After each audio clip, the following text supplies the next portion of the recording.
tools needed for the job. In order to remove and replace your door panels, what you're going to need are the following tools. You're going to need a set of needle nose pliers, a razor knife, a Phillips head screwdriver, and a pick.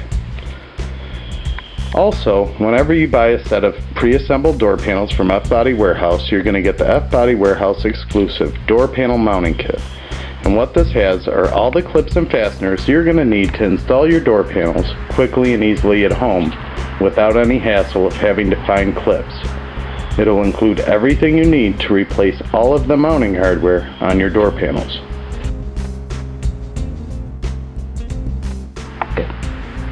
We're going to go ahead and get started, and the first thing we need to do is go ahead and remove our old door panel. So, as you can see, I'm sporting socks and sandals, and I'm ready to go. We're going to have some fun. We're going to pull our doorknob. To do that, simply unscrew the knob from the stem, and you do that by turning counterclockwise. The next thing you're going to want to do is to remove the door handle cup. And this is held in by one Phillips head screw.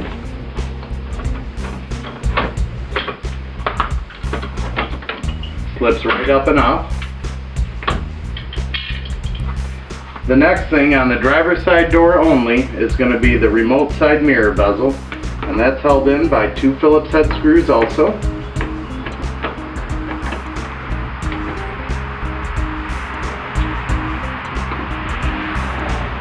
And if you get a close-up here, you're going to see why we're replacing the door panels on this car. Someone had cut in homemade power locks at one point. All the accent bead was gone and there was glue markings on it. So these were due. Now on the back side of your remote mirror on the driver's side, you see this little hog ring clip here?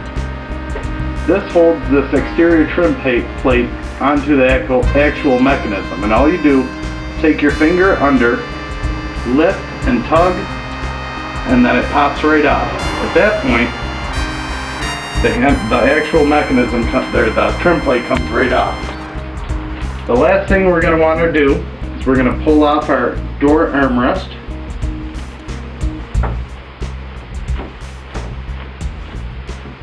And sometimes these screws don't fall right out in your hand. That's okay. They'll come off with the armrest pull when you pull it off. You have three screws. You have one here, and one here.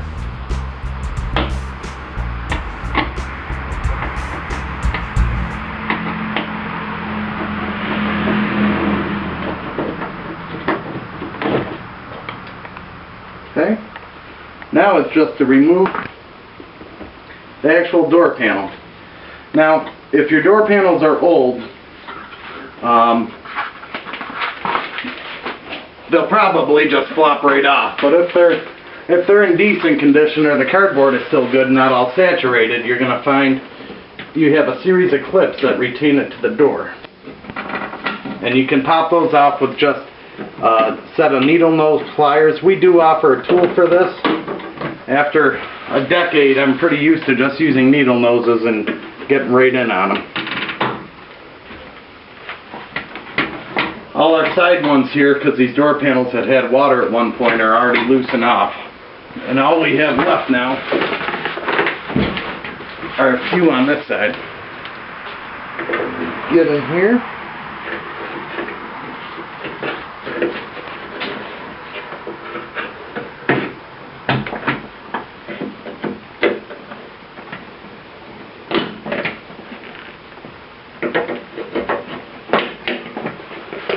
Now once you have the whole body of the unit ready, you're going to lift on the back side, and it sits into a rail, so you're going to lift the back side up off the door frame, and then jiggle on the front.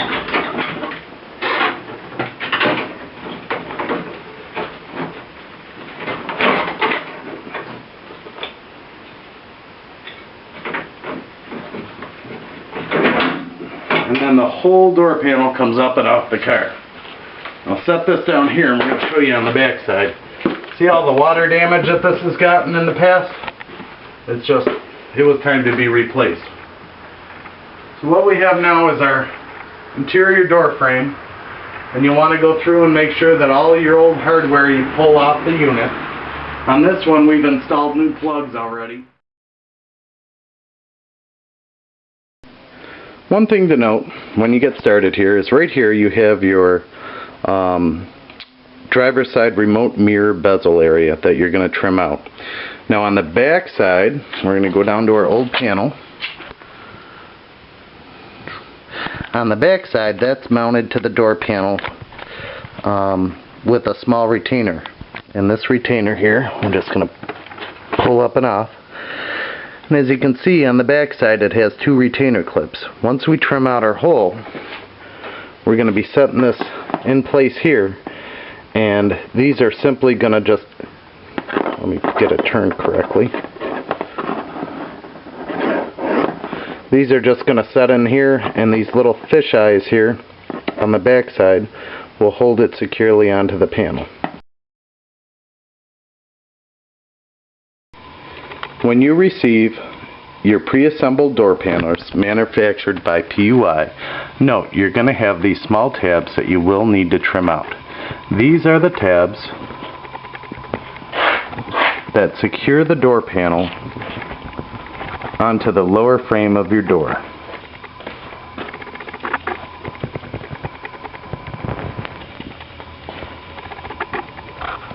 In addition, on the driver's side door, this is for the remote side mirror. You'll notice up at the top here, we've circled, and this is circled out and highlighted here, and that's for the manual window crank hole. That's where your window crank's going to stick through on a manual window car.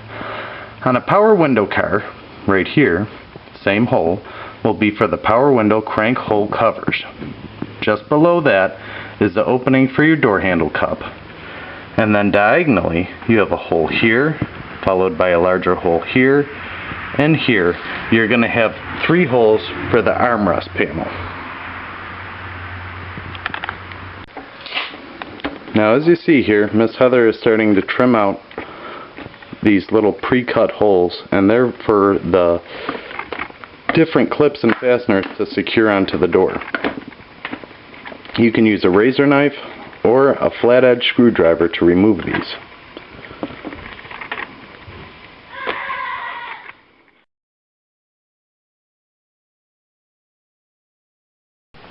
Across the bottom side of the door, in these series of holes, you're going to have nylon 1-tier plugs.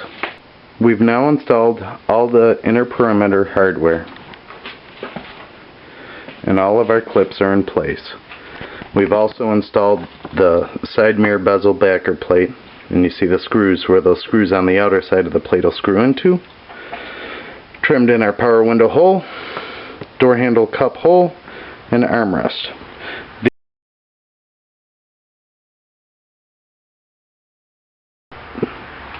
The door handle cup hole and the power window hole we're going to go ahead and trim out in just a moment. We're going to start with the power window crank hole cover.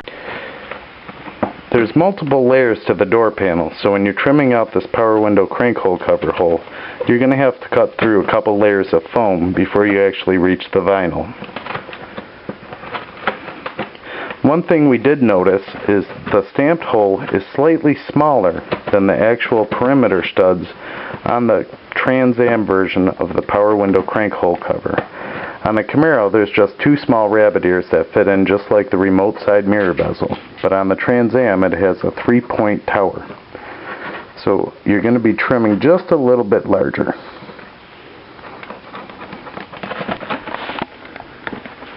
You do want to be careful as you come through to the outer side because it is one and done. If you do make an error in this, you're going to find yourself with a big hole. So you want to make sure that as you trim these out, you take your time and make sure that your measurements are good. For the most part, it's just going by following their whole pre-stamped hole into a circular pattern. Just a little interesting note. As you can see, we're leaning against a PUI door panel, and below us is a door panel that we had previously redyed using the SEM Camel Tan. As you can see, the color match is very, very, very close, and the Camel Tan interior dye will match your PUI interior to a T. We now have our power window crank hole cover in place. And if we tilt the panel back this way, you can see it's onto the door panel. And we are just about ready now to fit this onto the car. We're going to do a light trim here and also a light trim here. We're just going through and trimming out the hole, and you will have some additional trimming to do once you get it mounted onto the car. But for right now, we're just getting the initial cut down through. We're now trimming out the outer case vinyl, and once again, you just want to really take your time doing this. If you don't do this properly, it's all for naught. So just take your time, mark your lines, and go slow.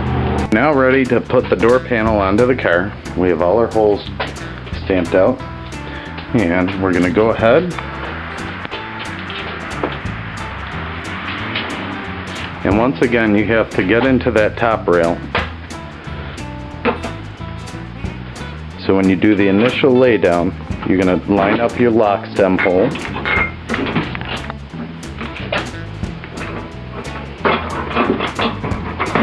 And then you feel that metal rail snap down and into place. Now once you have it stamped down and into place, you'll find that you'll probably have to do some realigning of these metal plugs on the back side. As you can see, that one there will need to be turned, and then we still got to pop our last one in place there. Now what we're going to do next is we're going to bring through our remote side mirror bezel. This is the actual mechanism. We have the mechanism, the trim plate, which just flips onto it like that, and then we're going to have the lock fastener. And you're going to do is on the back side, you're going to see there's a little notch, and then you feed the top loop in, like so, and then the bottom just slides over and snaps in. Now what we did is we took a hole punch. May I have a screwdriver?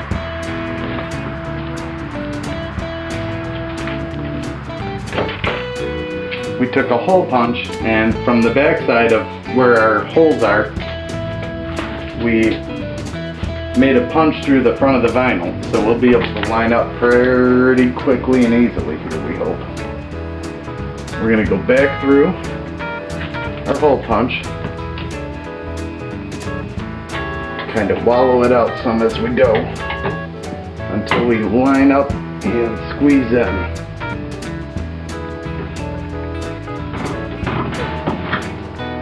And we're in on the top hole. We're going to take our bottom in now. Nice it down. As you can see, we've screwed our remote mirror lock bezel into place, and it operates. One thing on the door panels, if you push down real far, you're going to create little cushion marks, so don't screw everything down super tight. We're going to snap our outer perimeter into place now and do our final trim on our door handle cup and our armrest bolt.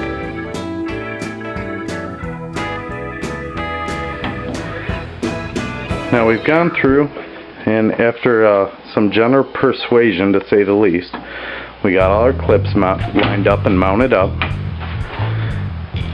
And what we're doing now is we're doing a little extra back trimming like we discussed earlier. On the door handle cup hole, you've got to trim it down a little bit because the stamping by PUI is not tall enough, meaning it doesn't extend far enough down the door panel. So you got to take off about 1/3 of an inch in addition to their stamping hole. We do suggest doing this when the door panel is on the car. You'll be able to get in with your razor knife and trim it out then.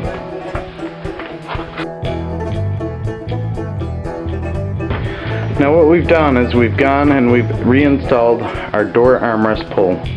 And one thing you're going to need to know is the new door panels are going to be nice and fluffy, so you're going to have to push the armrest pull really firmly against the frame of the door by opening the door all the way. So you'll open the door all the way and then push firmly against it. It's good to have two people, one person to hold the door still and this other person to screw the screws in. You have 3 screws, the back, the middle, and now we're working on the front. Now on the front, what you'll want to do is we trimmed out the hole on the back, but we did not trim out all the way through to the vinyl because we don't want to put unnecessary holes in the outer case vinyl. So you take a pick, you're going to poke it with a pick once you have the other 2 screws of the door panel holding it in place. And then you'll take your large screw in the forward facing hole and you're just going to feed it in there and wiggle around until you hit it. With the back 2 holes, the back 2 screws of the armrest pull in place, it shouldn't be too awful long. It may take a minute or 2, but it won't take too long. Then we're going to be doing our final adjustment on our door handle cup and adding our lock stem retainer. Well, we've had our door panels installed on this car for a couple weeks now, and do door panels make a difference? I'd say so. Recently we took a runner-up in class at the F-Body gathering with us, and one of the big reasons was the final thing that this car needed on the interior was literally just to get these door panels on. So putting them on really makes a world of difference, especially in the looks and comfort of your interior. And we give this product a really good product review. It's a little bit of work to get these installed, but once they're installed, the results speak for themselves.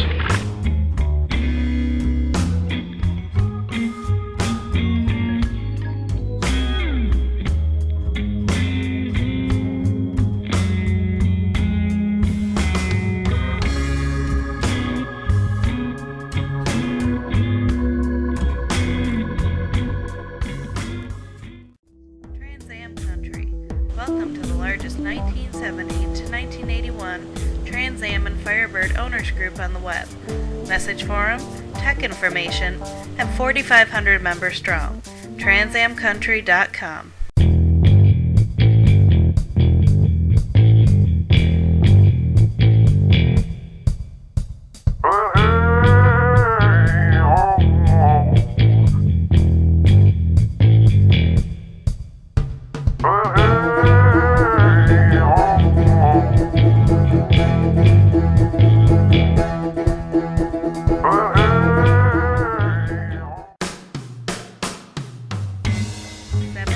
Wtach.com, the Trans Am information site. Message forums, newsletters, Trans Am chat room. 78ta.com. See you online.